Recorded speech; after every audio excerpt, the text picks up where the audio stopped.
Welcome back, and happy Thanksgiving. Today we'll look at a sometimes sensitive subject, being in a mixed or blended romantic couple. It's pretty common, but it's not always easy, and it wasn't always accepted either. That's right. We'll look at the historical aspect of this from ancient China, as well as how attitudes are changing today. Blended couples often also have very different experiences depending on if they're inside China or outside of it. We'll discuss those differences and the similarities. Lastly, for today, we're going to examine some of the common issues faced by the blended couple of all kinds and illustrate with some examples of how to overcome them, or at least make them easier to deal with. I better take good notes on this one.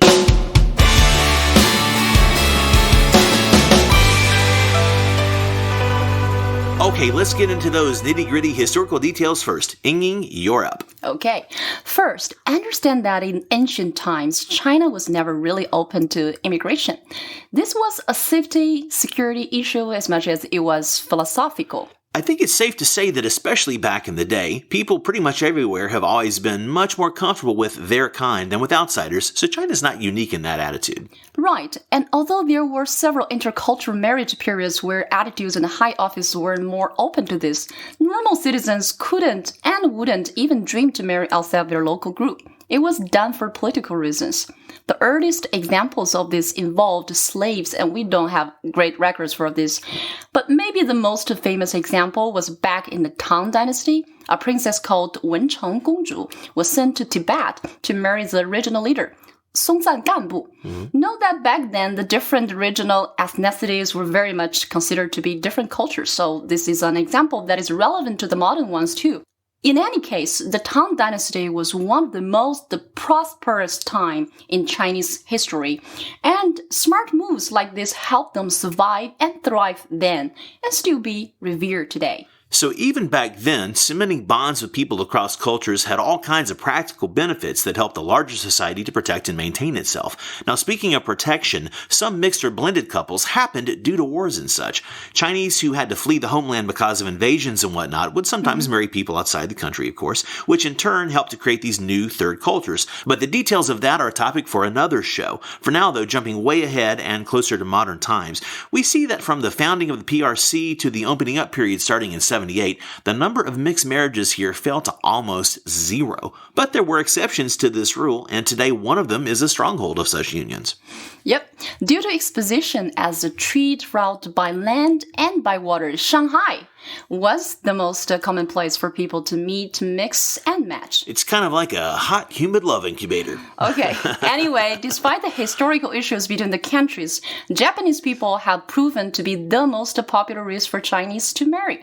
Marriages between Chinese and Japanese make up 39% of the total cross-cultural marriages in recent numbers. That was a fascinating statistic when we found it, and it neatly brings us to our next topic, the differences in couplings inside versus outside China. Now, the Japanese being strongly represented here makes a lot of sense, considering the cultural overlaps and the strong shared affinities between them and China, despite the obvious differences too. So how's it break down from there, especially regarding the Western countries? Let's start with inside China first. Well, based on this study we found, and considering couples inside China, like you said, marriages between US people and Chinese account for 9.1%. Australia is next at 6.1%. And Canada is represented at 3.9%. Okay, so despite the stereotypes of Western men and Chinese women being the dominant cross-cultural coupling, the Japanese have us beat by a mile. Or I guess I should say 1.6 kilometers.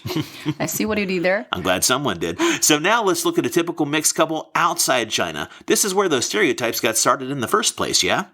Yeah, it's true that both inside and outside of China, the Chinese woman, foreign men partnering is the most common. In fact, 90% of all Chinese foreigner couples involve a foreign man and a Chinese woman. Why do you think that is? I mean, my own 2 cents worth here is that, of course, there's always an attraction to, quote unquote, the other, and Chinese women are considered by many cultures to be especially beautiful, and rightly so, but they're pretty people of all shapes and sizes and nationalities too, so that doesn't explain everything. Now, I think my adopted hometown of Hollywood gets a bit of the bad rap here for spreading the meme of Chinese women being less challenging than Western women, so to speak, and to some Western men, that's honestly very appealing, but it's just a fantasy in my experience and awareness and knowledge. The most modern Chinese women I know are pretty badass, frankly, like yourself. And while they're often also more traditionally feminine than some of their Western counterparts, that part is true. The idea that they are in any way pushovers is cray-cray. I think you got it right. And remember that inside China, there are all kinds of foreigners marrying Chinese people of both genders. So although marriages with other Asian folks is the dominant example, there are as many exceptions, Li Wai, as there are rules here. Li Wai is exceptions, huh? Right. Cool. So got that. So now let's look at some of the more common issues faced by cross-cultural couples. Now, lots of these are right in your wheelhouse, Yingying, and I know you have a couple examples for us in here in a minute. First, I'll say that it's hard to quantify this exactly, but the old gender stereotypes of the really old school Chinese men versus the women probably played a big role in the disparity of blended relationships you would see outside of China. The old school, really more stereotypical drinking and smoking habits combined with the leftover patriarchal expectations sure are not popular with woke Western women. This leads us to the dark side of some of this. Among such couples, as compared to the Chinese ones, divorce rates are skyrocketing. That's sad, but there's even more, right? Unfortunately, yes. Domestic violence is also a big factor than on average here, with language and cultural issues contributing to the violence and marital breakdown. This is statistically most common with Chinese and other Asian relationships, where there is stereotypically a higher male ego and sometimes lingering negative cultural views that affect the balance in the relationship. Lastly, societal issues related to raising children are very common in cross-cultural marriages. Yeah, in these worst-case scenarios we just mentioned, the kids can get caught in the middle of all of the above, plus they often have identity issues to deal with on top of it. Fortunately, these issues are the exception, 例外, not the rule. And among Chinese men, especially, those attitudes are not as common here as they used to be. But Rome wasn't built in a day, so China won't change in a day either. Still, it's also true that Chinese women like me outside of China often have a different set of values. Such a girl's expectations are based on wanting more emotional support than she might expect from a typical old-school guy. Modern women demand more courtesy and like to feel understood by their men. This is where your hot water example pops up, yeah? Exactly. Outside of China, it's very hard to find hot water as a beverage in the typical cafe. Sure, places can use a coffee machine without the coffee. Or you can just order tea and ask them to hold the tea bag. Yeah. But it's not typical. A guy with a Chinese girl who goes out of his way to get hot water for her shows a strong sense of empathy and understanding for her culture. And that's likely to be a happy couple. It's also interesting what kinds of Chinese girls tend to be the most sought out or popular in the West. It's a reality that there are some creepy dudes who like the stereotype of an overly submissive girl, but although most Chinese girls and women I know are very polite, they're far from submissive, at least not in the ways that get them their own fan club on Tinder. That's TMI, man. Just trying to keep it funny and do a callback to yesterday's episode on online dating. So back to today's show, though. Outside of fringe internet communities, it's usually the independent, sporty, outdoorsy, or otherwise adventurous types of Chinese girls who are the most popular. Go figure, right? But there's one last thing to consider if you're a foreigner when thinking about being coupled up with a Chinese person, and that's the issue of family. Yes, this is the most true thing we've said today. No doubt. Remember that, especially with China, family issues are key.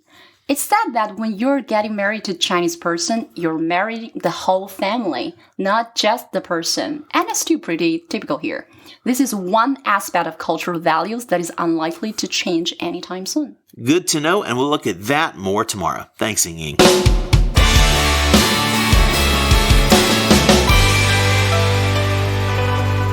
Well, we skipped the personal anecdotes a little more than normal today to protect the innocent, or the guilty in my case, but we'll pick up this conversation in many different ways as the series continues. That's right. Don't forget that after this first 8 weeks of our crash course about China are complete, we will begin our twice-a-week format and open things up. We'll bring on special guests who are experts or at least strongly opinionated and experienced in various fields to share their brains with us. We'll also do a call-in feature from time to time with listeners who want to be part of the show, so stay tuned for more on that. That would be a lot of fun. Yeah, I am super excited about that. We have some great listeners so far, and we're really happy with how the show is growing, so thank you. We created a feedback page on our website where you can share any comments you have with us, and there's some great quotes featured from our community so far that we'd love for you to check out also. Yeah, Yeah, we encourage you to leave us comments on the show, questions or suggestions for the future episodes.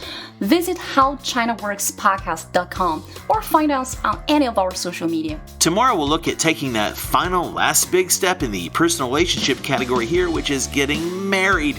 We'll also wrap up this week's worth of shows and give you a peek at what's coming next week.